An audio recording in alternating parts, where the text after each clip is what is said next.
ګاونډیه، زر کاله مې نور هم هیر نشي چې په اخري ورځ دې هم غلا راڅخه وکړه.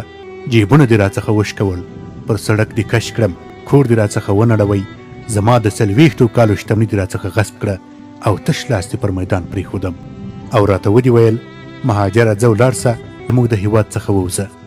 کله چې زه خپل د هېواد ته نږدې شوم، لږ مې د سکون احساس وکړ. وطن هوا را باندې د شبنم په څیر ولګېده. د خپلو هېوادوالو اوازونه مې تر غوږ شوه. خپل کور ته په خیر سئ، خپله ګوله در سره شریکوو، خپل کور مې راځئ راځئ. ستا بیرته را باندې پیزو نه شوه او دروازه دې را باندې بنده کړه. خپل کور ته دې په پیسو پرېښودم. خو هو، زه نن بې کسه نه یم، ډاګ او صحرا ته نه ځم، دا وارې بل هېواد ته نه ځم چې د مهاجر لفظ د غور په توګه وکاروي. دا ځل به پر سړک زما څخه څوک پوښتنه نه کوي چې مهاجر کاټ دی کاو. دا ځل به حرامخور پولیس زما ماشومان جنونو ته نه بیایي.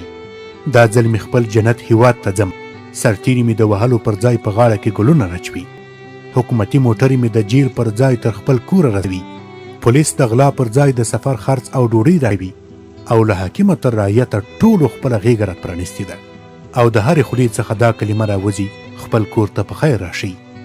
نو دا ځل زه خپل هېواد ته ځم، هلته د خپل هېواد هر زغم پټی کوم، خپل د هېواد په اقتصادي وده کې برخه اخلم، خپل د هېواد لپاره بزګري کوم، تجارت کوم، صنعت کوم، د خپل هېواد د اوبو د مهارولو لپاره کار کوم، وچه ډوډۍ خورم، په امن، احترام او خوشحالۍ کې ژوند کوم.